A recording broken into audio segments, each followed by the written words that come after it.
Hey guys, with Superwhisper on iOS, we got a shortcut that we can assign to the action button on the iPhone. And I have already covered how useful that can be for quick dictation. You press the action button, you speak your thoughts out, stop dictating with Superwhisper's keyboard, and the text goes right into your front app. That setup is simple and very convenient, but Superwhisper's shortcut integration can go beyond that. And it's especially useful when you want to speed up other parts of your workflow.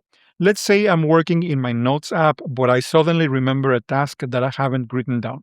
I'll press the action button to start dictating, but pay attention to what happens after I'm done. I need to email John to get an update on the project. Now I get this menu with a few different actions for what I just dictated. I'll make this one a task. And notice what happened. I'm not taken out of my current app, I'm not distracted. I can continue working here, and later, when I open my task manager, that dictation is already waiting for me. And since I'm here, I can take action right away. Hey John, I hope you are doing well. Just wanted to check in and see if there are any updates on the project. Let me know whenever you get a chance. Thanks. Once again, I bring up the menu, and this time I will choose email. As you can see, my mail app opens with a message already in there. And I'm also using one of my Superwhisper modes, so the result is cleaned up and formatted like an email. These are just a couple of quick examples. What I want to show you in this video is how to start personalizing the Superwhisper shortcut so that it can work with your everyday apps whenever you need more control than a simple dictation. Before going any further, I need to mention something about modes. In Superwhisper, you can create multiple modes that process your dictation in different ways. It's the same idea as on the desktop version. You can have one mode for email, one for notes, one for messages, maybe a custom one for translation or whatever you need. And normally, you can switch modes inside the app or directly from the Superwhisper keyboard before you start dictating. That works really well when you already know what you want before you speak. But with a shortcut, you can have a slightly different workflow. Most of the time, I want to start dictating while the thought is still fresh and then decide where it should go or how it should be formatted. So if you want to set automations to handle that routing or send the result to different apps, there's one important concept to understand. Let's open the Shortcuts app and look at the Superwhisper shortcut. By default, there may not be a mode name set here. That means Superwhisper will use the last mode you selected in the app or the mode you choose from the keyboard. But you can also set a specific mode if you want this shortcut to always behave in a more predictable way.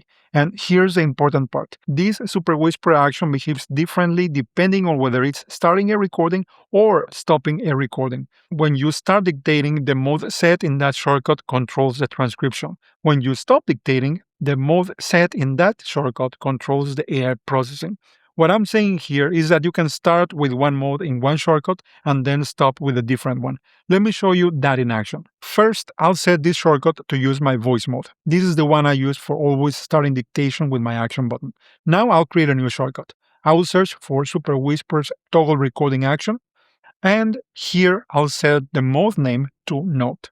The default Superwhisper shortcut takes the result and copies it to the clipboard. But in this case, I want to send the result directly to my note-taking app. So I'll add the action for Bear.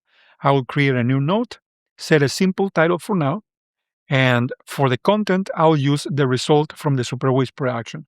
Shortcuts already picks that up automatically, so there's not much else to do here. I will rename the shortcut so that it's easier to find later. Now I have two shortcuts. The default one, which will always use voice mode, and the other one, which stops dictation, does the processing with my note mode and sends the result to Bear. This means I can keep using the action button as usual.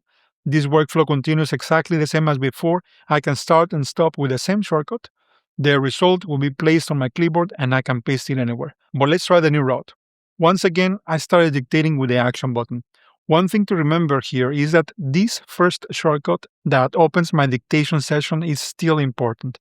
The mode set here is the one indicating what Superwhisper will use for turning your voice into text. So I suggest using something fast. That way, normal dictation stays quick, even if the shortcut you use at the end applies something else for processing. I tap the new shortcut we created, and in just a moment, the result ends up in my note and is formatted by the note mode I selected.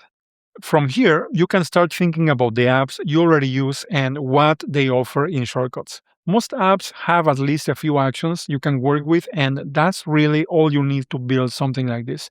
I have already created a few shortcuts following the same pattern, mostly just changing the mode or changing the app where the result ends up. Now we just need a convenient way to trigger those endings without opening the Shortcuts app every time. For that, I like using a menu. Let's create a new shortcut and add the Choose from Menu action. Each action in this menu will map to one of the shortcuts you built earlier. I've got one for task, one for email, one for note. Then under each option, you add a run shortcut action and point it to the right one. Awesome. So now we have one menu for our more advanced Superwhisper actions. You could trigger this in different ways. You could put it as a widget, add it to your lock screen, or keep it in your control center. Personally, I like using backtaps. To set that up, go to Settings, search for Backtap, choose double or triple tap, and then select the shortcut with the menu you just created. And that's the full workflow. I start with the action button. If I want the normal dictation, I stop like usual, but if I want more control, I use Backtap. Then I choose one of my options, and Superwhisper finishes the dictation in the way I need.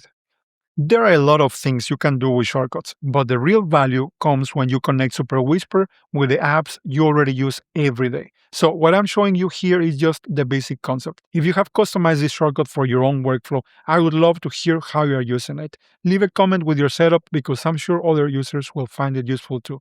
Thank you so much for watching.